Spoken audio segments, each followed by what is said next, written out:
তাহলে স্টার্ট করব আমরা সাইটোপ্লাজম ব্যাকটেরিয়া। তাহলে যদি আমরা ব্যাকটেরিয়া সাইটোপ্লাজম পড়তে যাই, ফার্স্ট কথা, ব্যাকটেরিয়া মানে প্রোক্যারিওটিক সেল না। প্রোক্যারিওটিক সেলের একটা ইম্পর্টেন্ট ফিচার হচ্ছে না, এই সেলের সাইটোপ্লাজমে কোনো মেমব্রেন বাউন্ডেড স্ট্রাকচার থাকবে না। There will be no membrane bounded structure in cytoplasm. তাহলে ফার্স্ট পয়েন্ট তোমাকে মনে রাখতে হবে না, এর মধ্যে কোনো মেমব্রেন বাউন্ডেড স্ট্রাকচার থাকবে না।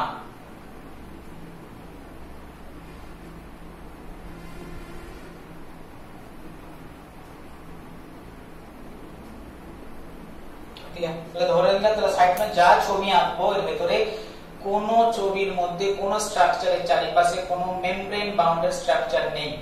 মেমব্রেন বাউন্ডেড স্ট্রাকচার মানে মাইটোকন্ড্রিয়া, আমাদের ইউক্যারিওটিক সেলের মাইটোকন্ড্রিয়া, তার বাইরে মেমব্রেন আছে। ইউক্যারিওটিক সেলের যদি ক্লোরোপ্লাস্ট পড়ো, তার বাইরে মেমব্রেন রয়েছে। ইউক্যারিওটিক সেলের যদি লাইসোজোম পড়ো, তার বাইরেও মেমব্রেন রয়েছে। গলগি বডি পড়ো, এন্ডোপ্লাজমিক রেটিকুলাম পড়ো, সবার বাইরে মেমব্রেন রয়েছে। বাট প্রোক্যারিওটিক সেলে এরকম কোনো মেমব্রেন বাউন্ডেড স্ট্রাকচার নেই। তার মানে এর ভেতরে না কোনো মাইটোকন্ড্রিয়া রয়েছে, না ক্লোরোপ্লাস্ট রয়েছে, না এন্ডোপ্লাজমিক রেটিকুলাম রয়েছে, না লাইসোজোম রয়েছে, না গলগি বডি রয়েছে, কোনো মেমব্রেন বাউন্ডেড স্ট্রাকচার নেই। তাহলে আছেটা কি এর ভেতরে? আমরা যখনই কোন একটা প্রোক্যারিওটিক সেলের ছবি আঁকি, ফার্স্ট দেখা গেছে সাইটোপ্লাজমের মধ্যে মাঝে মাঝে এদের যে বাইরের যে প্লাজমা মেমব্রেনটা রয়েছে, এই প্লাজমা মেমব্রেন কখনো কখনো ভিতর দিকে ঢুকে গেছে। তাহলে এই ভেতর দিকে এন্ট্রি করাটা, প্লাজমা মেমব্রেন সাইটোপ্লাজমের দিকে এন্ট্রি করাটাকে বলা ইনভ্যাজিনেশন, ভেতর দিকে ঢুকে যাওয়াটাকে। তাহলে এটা হচ্ছে ইনভ্যাজিনেশন।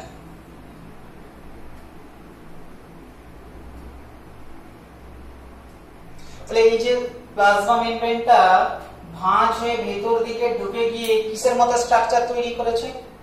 না, ভেতর দিকে ঢুকে গিয়ে কোথাও এটা টিউবের মতো স্ট্রাকচার তৈরি করেছে, টিবিউলার। না, কখনো কখনো এই প্লাজমা মেমব্রেনটা ভাঁজ হয়ে ঢুকে গিয়ে স্যাক লাইক স্ট্রাকচার তৈরি করেছে। তাহলে কখনো কখনো ইনভ্যাজিনেশন হয়ে সাইটোপ্লাজমে স্যাকের মতো স্ট্রাকচার তৈরি করেছে।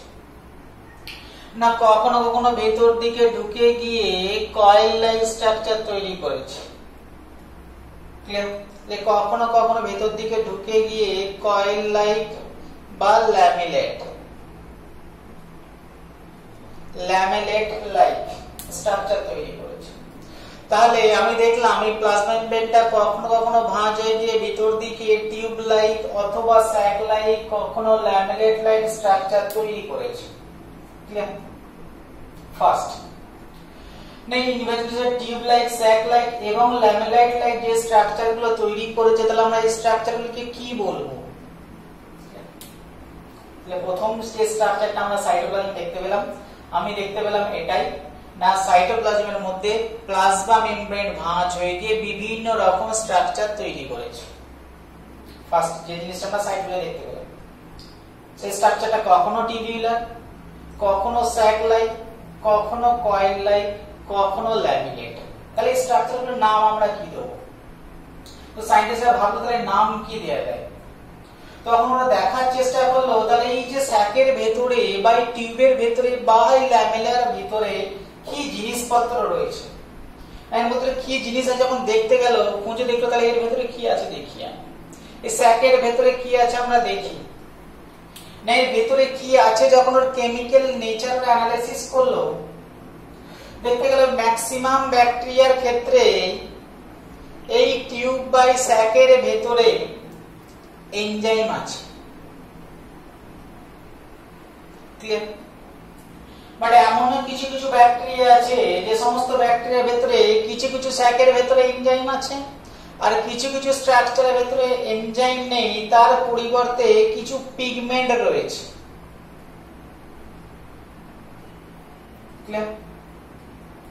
Colourful pigment. তাহলে এই যে স্যাকগুলোর কথা বলছি, স্যাকগুলোর ভেতরে আইদার থাকতে পারে এনজাইম অথবা থাকতে পারে পিগমেন্ট।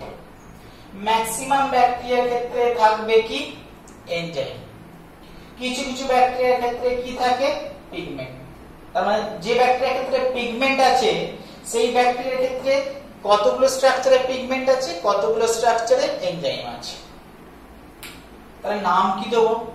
তো বলো ভাই দেখো দেখি এনজাইমগুলোর কাজ কি। না দেখা গেল যেহেতু এদের মাইটোকন্ড্রিয়া নেই,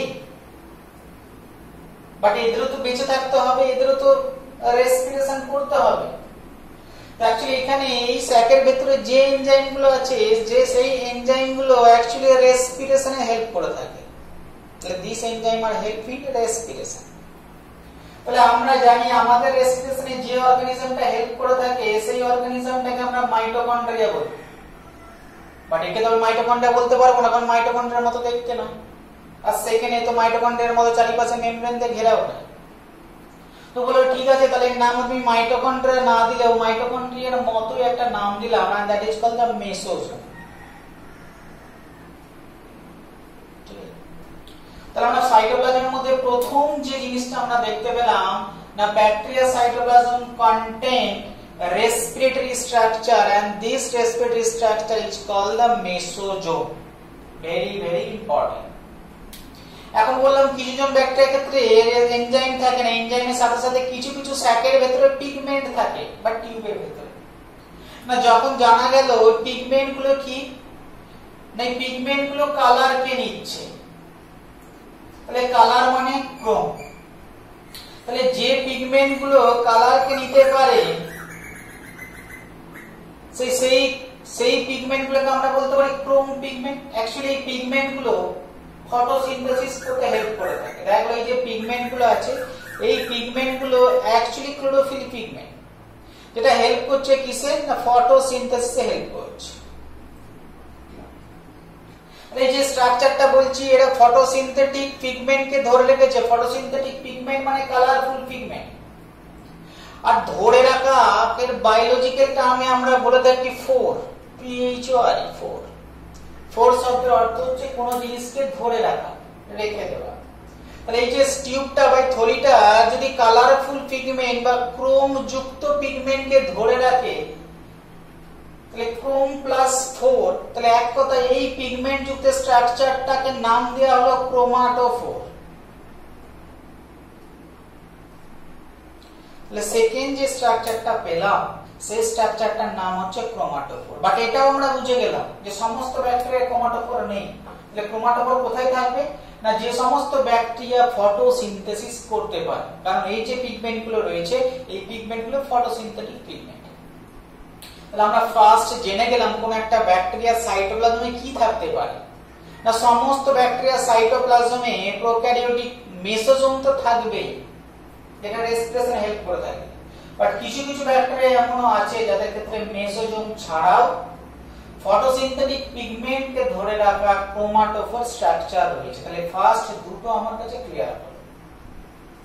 বাট এখানে তোমাকে নেক্সট একটা কোশ্চেন করে থাকে, তাহলে what is the function of mesosome? মেসোজোমের কি ফাংশন রয়েছে? তাহলে আমি তো ফার্স্ট দেখতেই পাচ্ছি যে মেসোজোমের কি ফাংশন না, মেসোজোম হেল্প ইন রেসপিরেশন। তাহলে মেসোজোমের একটা ইম্পর্টেন্ট ফাংশন হচ্ছে রেসপিরেশনে হেল্প করে থাকে। শুধুই কি রেসপিরেশনে মেসোজোম হেল্প করে থাকে না, আমরা জানি কোন একটা ব্যাকটেরিয়া যখন ডিভাইড করে, ধরো এটা একটা ব্যাকটেরিয়া না, ব্যাকটেরিয়া যখন একটা থেকে দুটো হয় সেল ডিভিশন হয়ে থাকে কিভাবে না, ব্যাকটেরিয়ার কোন একটা মাঝে ভাঁজ হয়ে গেল এবং ভাঁজ দুটো পরস্পর জুড়ে গেল এবং দুটো ব্যাকটেরিয়া হয়ে গেল, অ্যামাইটোসিস প্রসিডিউর। তো তুমি ধরো এই ব্যাকটেরিয়াটাকে ডিভিশন করবে, তাহলে ব্যাকটেরিয়াকে তুমি দুটো ভাগ করতে চাও, তাহলে তুমি সবচেয়ে ব্যাকটেরিয়াটার সবচেয়ে সোজা উপায় কি না, ধরো এখানে একটা ক্রোমাটোফোর রয়েছে, তাহলে ব্যাকটেরিয়াটাকে সবচেয়ে সোজা উপায় কি, এটাকে দুটো ভাগে করতে চাই না, ও এখান থেকে এই অবধি ভাগ করবে না, শুধু এই মেসোজোমাল স্ট্রাকচারটা জুড়ে দেবে, কোনটাতে ওর পরিশ্রম কম হবে। তো ব্যাকটেরিয়া সবসময় চাইবে সবচেয়ে সোজা উপায় যেটা, তো ব্যাকটেরিয়া এত বড় এই প্রান্ত থেকে এই প্রান্ত ডিভিশনে না গিয়ে কি করলো, আস্তে আস্তে এই মেসোজোমাল স্ট্রাকচারটাকে ইলংগেট করতে শুরু করলো, আর এই মেসোজোমাল স্ট্রাকচারটাকে ইলংগেট করতে শুরু করলো, এবং একটা টাইমের পরে দুটো মেসোজোমের মাঝ থেকে ডিভাইড হয়ে গেল এবং দুটো ব্যাকটেরিয়া আলাদা হয়ে গেল। তাহলে আমরা কি বলতে পারি যে what is the function of the mesosome? আমাদের এনসিইআরটি কি বলছে? এনসিইআরটি আমাদের সেকেন্ড ফাংশন বলছে না, রেসপিরেশন ছাড়া মেসোজোমের সেকেন্ড ফাংশন হচ্ছে to help in cell division. তাহলে সেল ডিভিশনে হেল্প করতে হবে। তাহলে যে স্ট্রাকচারটাকে তুমি এতক্ষণ ধরে মেসোজোম বলছিলে, তাহলে এই স্ট্রাকচারটা এতক্ষণ মেসোজোমে ছিল, বাট এখন যেহেতু এই মেসোজোমটা জুড়ে গিয়ে দুটো সেল হয়ে গেছে, তাহলে সেই মেসোজোমটা এখন কি তৈরি করে ফেলেছে? ব্যাকটেরিয়ার বাইরেটা কি সেল কভারিং তৈরি করে ফেলেছে। তাহলে আমরা বলতে পারি যে মেসোজোমটা এতক্ষণ ব্যাকটেরিয়ার মধ্যে শুধু রেসপিরেশনে হেল্প করছিল, সেই মেসোজোমটা এখন সেল ডিভিশনে হেল্প করলো, এবং সেল ডিভিশনে হেল্প করার পরে সেই মেসোজোমটা এখন সেলের কভারিং কে তৈরি করছে, মানে that also help in the formation of cell wall. তাহলে this is the third function of the mesosome. আর কি কোনো ফাংশন নেই? বলা হলো ধরো সেল ডিভিশন করছে না, ব্যাকটেরিয়া বললো ভাই আমি এখন সেল ডিভিশন করব। এখন এই ব্যাকটেরিয়াটার ভেতরে এমন কিছু সাবস্টেন্স রয়েছে যে সাবস্টেন্সটা ব্যাকটেরিয়ার দরকার নেই। ধরলাম এখানে একটা সাবস্টেন্স রয়েছে, ব্যাকটেরিয়া ডিসাইড করলো এই সাবস্টেন্সটা আমার দরকার নেই, ক্ষতি হতে পারে আমার, তো ব্যাকটেরিয়া এই সাবস্টেন্সটা বাইরে বের করবে। কোন পথে বের করে তার কাছে সবচেয়ে সুবিধা হবে? না এইখান থেকে বের করে দেবো, এখান দিয়ে বাইরে চলে যাওয়া সুবিধা হবে, না আমি একদম প্লাজমা মেমব্রেনের কাছে গিয়ে সেখান দিয়ে বের করে দেওয়া সুবিধা হবে? তাহলে নিশ্চয়ই সবচেয়ে সহজে বাইরে বেরোনোর পথ হচ্ছে এটা, অলরেডি দরজা করাই আছে। তার মানে কোন একটা সাবস্টেন্স যখন সেলের বাইরে চলে যায়, this is called the secretion, ক্ষরণ হয়ে যাওয়া। তাহলে ক্ষরণ করতে কি হেল্প করছে? না মেসোজোমাল স্ট্রাকচার। তাহলে আমরা ফোর্থ বলতে পারি mesosome also help in secretion. তাহলে 4 নম্বর কাজ হচ্ছে মেসোজোমাল সিক্রেশন। এখন ধরো একটু পরেই জানতে পারবে ব্যাকটেরিয়ার ভেতরেও জেনেটিক ম্যাটেরিয়াল রয়েছে, বাট সেই জেনেটিক ম্যাটেরিয়ালটার বাইরে কোনো রকম কভারিং নেই। এখন ধরো জেনেটিক ম্যাটেরিয়ালটা এখানে রয়েছে, এখন ব্যাকটেরিয়াটা এখান দিয়ে দুটো ভাগে ভাগ হয়ে গেল, তাহলে একটা ব্যাকটেরিয়া জেনেটিক ম্যাটেরিয়াল পেলো, একটা ব্যাকটেরিয়া জেনেটিক ম্যাটেরিয়াল পেলো না। তো হবেটা কি? তাহলে দুটো ব্যাকটেরিয়ার মধ্যে একজন জেনেটিক ম্যাটেরিয়াল পাবে, একজন পাবে না, মানে যে জেনেটিক ম্যাটেরিয়াল পেলো না সেটা ব্যাকটেরিয়া গণ্য হলো না। তো তার জন্য কি করে, যখনই সেল ডিভিশন স্টার্ট করতে যাবে, এই মেসোজোমটার ফার্স্ট ইম্পর্টেন্ট ফাংশন হচ্ছে আগে জেনেটিক ম্যাটেরিয়ালটাকে ধরে রাখবে, যে ভাই আগে তুমি আমার কাছাকাছি এসো, যেন ভাগ করার সময় গন্ডগোল না হয়। ঠিক আছে, তার মানে মেসোজোমের একটা ইম্পর্টেন্ট ফাংশন হচ্ছে to hold the genetic material, যাতে করে না যখনই এটা ভাগ হবে গেলে দুদিকেই জেনেটিক ম্যাটেরিয়াল পাওয়া যায়। যদি কোনো কারণে একদিকে জেনেটিক ম্যাটেরিয়াল একটু শর্ট হয়ে যাচ্ছে, ব্যাকটেরিয়া হেল্প করছে কিসে? না ভাই যেটুকু শর্ট হচ্ছে অতটুকু তুমি রেপ্লিকেশনে হেল্প করো। তাহলে আমরা ফিফথ বলতেই পারি না mesosome help in hold genetic material, genetic ম্যাটেরিয়ালকে হোল্ড করতে হেল্প করে থাকে, এবং কিসে হেল্প করে থাকে? না হেল্প ইন রেপ্লিকেশন, না জেনেটিক ম্যাটেরিয়ালের রেপ্লিকেশনে হেল্প করে থাকে। ঠিক আছে, আমি যতগুলো পয়েন্ট বললাম সবকটা পয়েন্ট এনসিইআরটি উল্লেখ করেছে, বাট তোমরা পড়লে এটা বুঝতে পারতে না, বাট আশা করছি বুঝতে পারবে। তাহলে মেসোজোমের মেইন ফাংশন তো রেসপিরেশন, বাট রেসপিরেশনের সাথে সাথে এই মেসোজোম তোমার কখনো সেল ডিভিশনে হেল্প করছে, আর যখনই সেল ডিভিশনে হেল্প করছে প্যারালালি সেল ওয়াল ফরমেশন করতে হেল্প করছে। আর যখন প্রয়োজন হচ্ছে এই মেসোজোম তোমার সিক্রেশনে হেল্প করছে, না যখন প্রয়োজন হচ্ছে সেল ডিভিশনের সময় যাতে দুটো সেলই সমান জেনেটিক ম্যাটেরিয়াল পায়, তাই ও জেনেটিক ম্যাটেরিয়ালটাকে ধরে রাখে, হোল্ড করে রাখে, এবং যদি কোনো জায়গায় কোনো রকম জেনেটিক ম্যাটেরিয়ালের শর্টেজ দেখা দেয়, that also help in replication of the genetic material. তাহলে এই পাঁচটা ফাংশন আমরা মেসোজোমের পেলাম, রেসপিরেশন ছাড়াও এক্সট্রা 4টে ফাংশন। আমাদের সবকটা ফাংশন সম্পর্কে জানতে হবে এনসিকিউ পয়েন্ট অফ ভিউ থেকে। তাহলে আমরা ফার্স্ট সাইটোপ্লাজমে দুটো স্ট্রাকচার সম্পর্কে জানলাম। আর কি কিছু নেই সাইটোপ্লাজমে? আর কি সাইটোপ্লাজমের মধ্যে কিছু নেই প্রোক্যারিওটিক সেলে? না আছে। না আর কি আছে? না এত বন্ধুরা আমি যে জেনেটিক ম্যাটেরিয়াল করছিলাম তাহলে সেই জেনেটিক ম্যাটেরিয়ালই তো রয়েছে। তাহলে এর ভেতরে জেনেটিক ম্যাটেরিয়ালই আছে। এক মিনিট,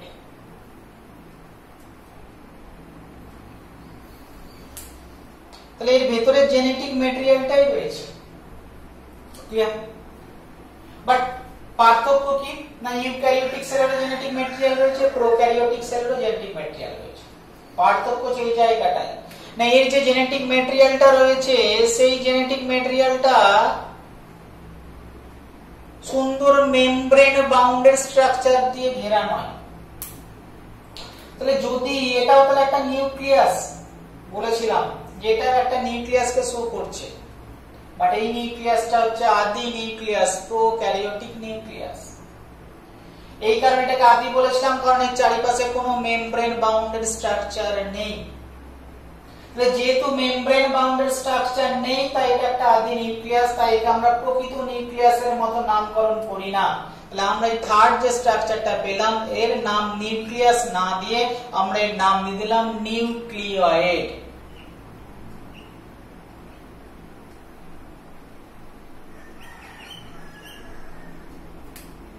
তাহলে এর নাম দিয়ে দিলাম আমরা নিউক্লিয়েট। ক্লিয়ার? এখন তোমরা পরে জানতে পারবে এই যে নিউক্লিয়েটটা যেটা পেলাম এই নিউক্লিয়েটের চারিপাশে, তাহলে তোমরা এইটাই পরে জানতে পারবে যে নিউক্লিয়াসে যে জেনেটিক ম্যাটেরিয়ালটা থাকে সেই জেনেটিক ম্যাটেরিয়ালটা মেইনলি ডিএনএ হয়।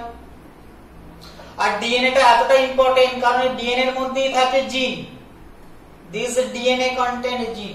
এগুলো এখন তোমার কাছে একটু জটিল কারণ সবে 11 এসছো, বাট এগুলো খুব সিম্পল জিনিস, পরে ক্লিয়ার হয়ে যাবে। না নিউক্লিয়াসের ভেতরে থাকে জেনেটিক ম্যাটেরিয়াল যার নাম নিউক্লিক অ্যাসিড, এই সুতোর মতো দেখতে।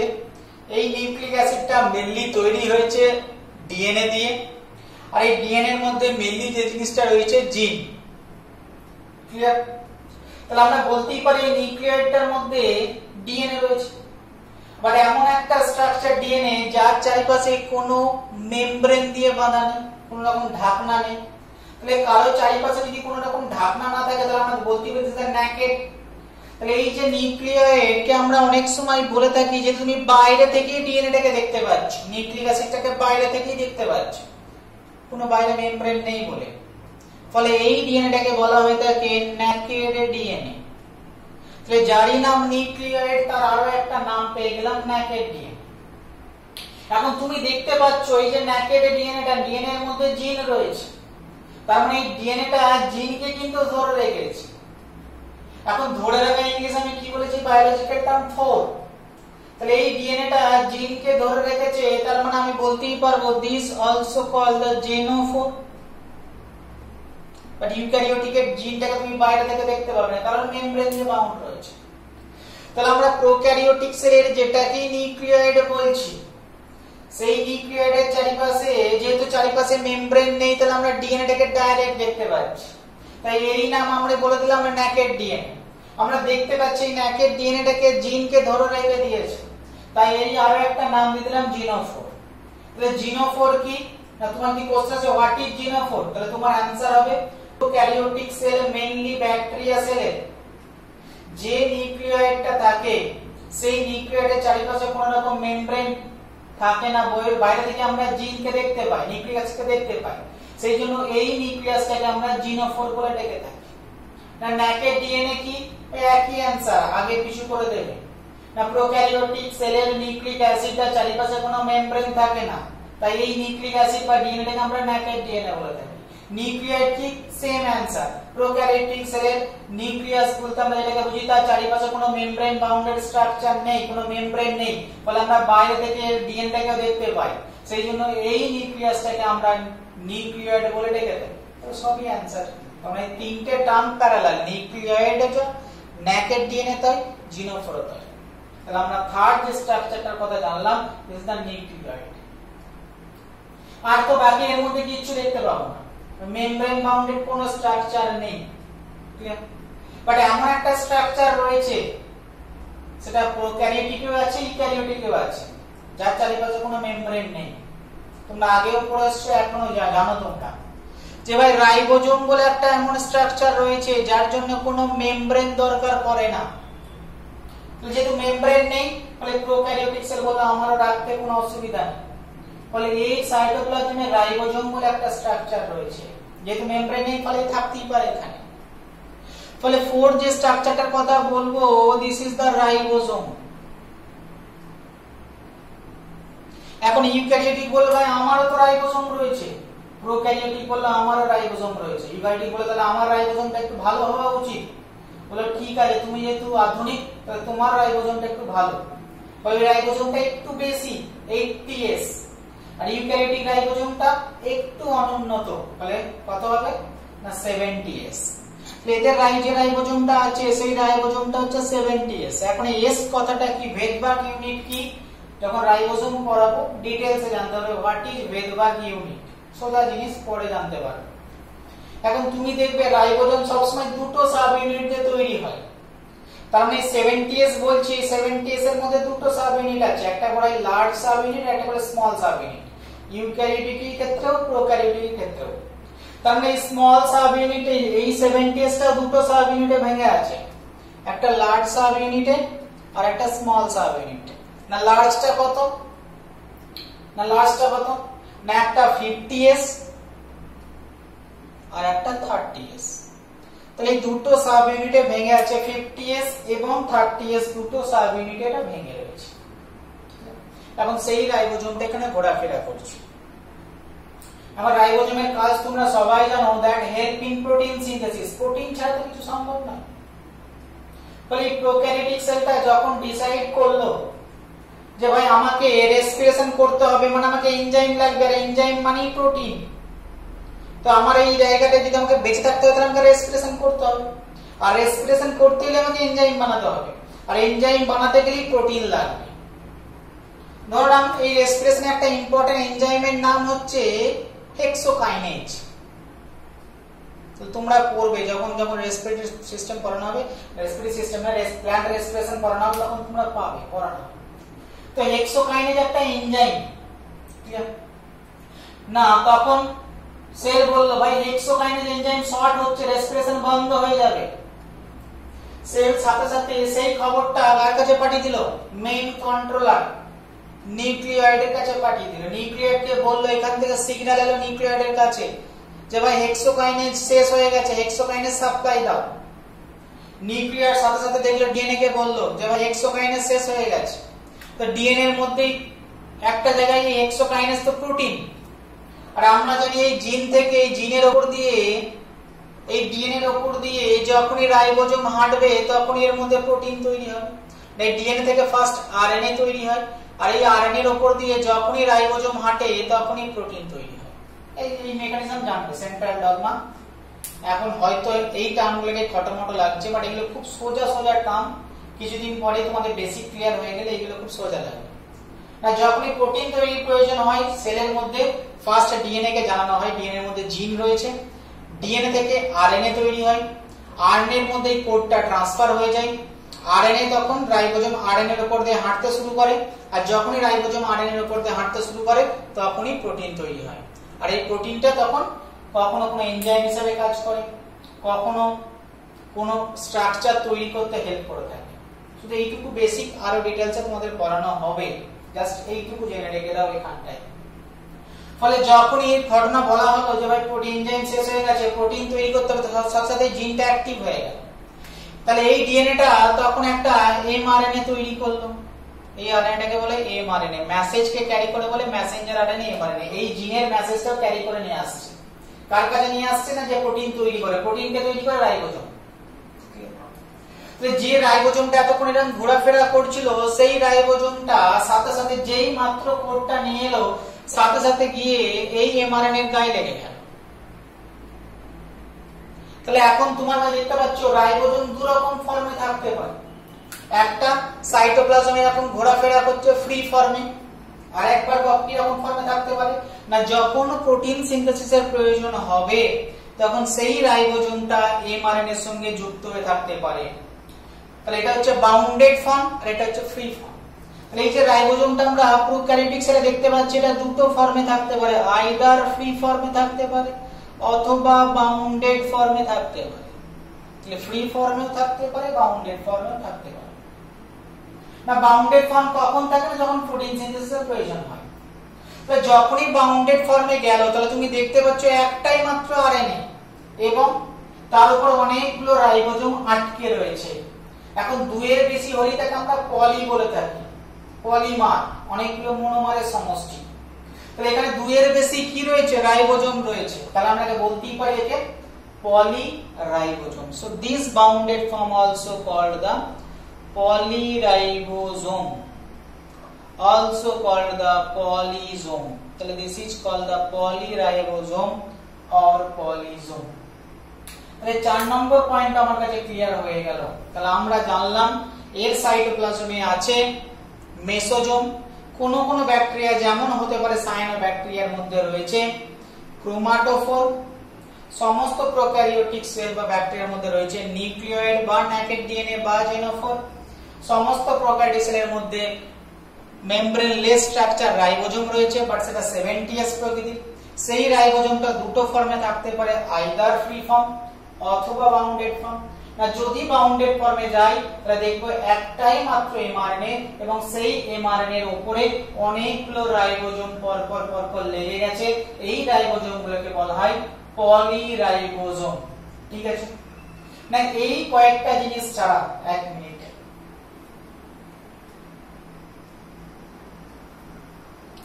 এই কয়েকটা জিনিস ছাড়াও রাইবোজোমের মধ্যে এই কয়েকটা জিনিস ছাড়া প্রোক্যারিওটিক সেলের মধ্যে আরো একটা এক্সট্রা জিনিস দেখতে পাওয়া যায়, এন্ড এই এক্সট্রা জিনিসটাকে বলা হয়ে থাকে স্ট্রাকচার নাম্বার 5 প্লাজমিড। এর নাম দেয়া হয়ে থাকে প্লাজমিড। নামটা শুনে অনেকে ভয় পেয়ে যাবে যে ভাই প্লাজমিড কি জিনিস, এখানেই ক্লিয়ার করে নাও। বায়োটেকনোলজিতে প্লাজমিড প্লাজমিড করে গোটা চ্যাপ্টার কাটিয়ে দেওয়া হবে। প্লাজমিড কি? দেখো এর চারিপাশে কোনো মেমব্রেন নেই। এখন এটা তো ডিএনএ, এটা সুতো। এখন ব্যাকটেরিয়ার স্ট্রাকচার খুব ছোট, আর এই সুতোটাকে টানলে অনেক বড় হবে। তাহলে এত বড় একটা সুতো ওই ছোট্ট একটা ব্যাকটেরিয়া স্ট্রাকচারের মধ্যে রাখতে হবে। এখন তোমরা যারা ঘুড়ি উড়িয়েছো দেখেছো, ঘুড়ি তো অনেক দূর পর্যন্ত, সুতো অনেক দূর পর্যন্ত যায়, বাট অতটা লম্বা সুতো তুমি রাখবে কি করে? না, তোমরা কি দেখো লাটাইয়ের মধ্যে জড়িয়ে রাখো। এখানেও ঠিক সেম জিনিস, আমাদের সেলও তাই করে থাকে না, এত বড় সুতোটাকে ছড়িয়ে ছিটিয়ে না রেখে কোনো একটা জায়গায় সবসময় কয়েল ফর্মে রাখে। তাহলে সুতোটা যখন তুমি কয়েল করছো, কখনো কখনো হয় না সুতোটা হচ্ছে ছিঁড়ে গেল। তো এটাও ঠিক তাই, যখন ডিএনএটা কয়েল হচ্ছিল, কয়েল করার সময় কিছুটা পার্টে ডিএনএ ছিঁড়ে যায়, বাট ওর মধ্যে তো এখন সেই ঘোরা নেচার তো থেকে গেছে না, ও তো কয়েল থাকার নেচারটা তো যায়নি। তাহলে সেই ফ্র্যাগমেন্টের ছোট ডিএনএটা যেটা মেইন বডি থেকে ছিটকে গেল, এক্সট্রা ডিএনএ, সেটা সেই দূরে গিয়েও সেই গোল হয়ে থেকে যায়। তার মানে আরো একটা এক্সট্রা সার্কুলার ডিএনএ কখনো কখনো আমরা প্রোক্যারিওটিক সেলের মধ্যে পেতে পারি, and this extra circular DNA is called the plasmid.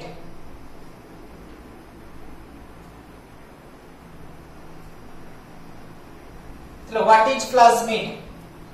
Plasmid is the without nucleoid, nucleoid ছাড়া যদি প্রোক্যারিওটিক সেলের মধ্যে কোনো এক্সট্রা সার্কুলার ডিএনএ থাকে, স্মল, এটা অবশ্যই small, small extra circular DNA থাকে, তবে সেই স্মল এক্সট্রা সার্কুলার ডিএনএটাকে আমরা প্লাজমিড বলবো।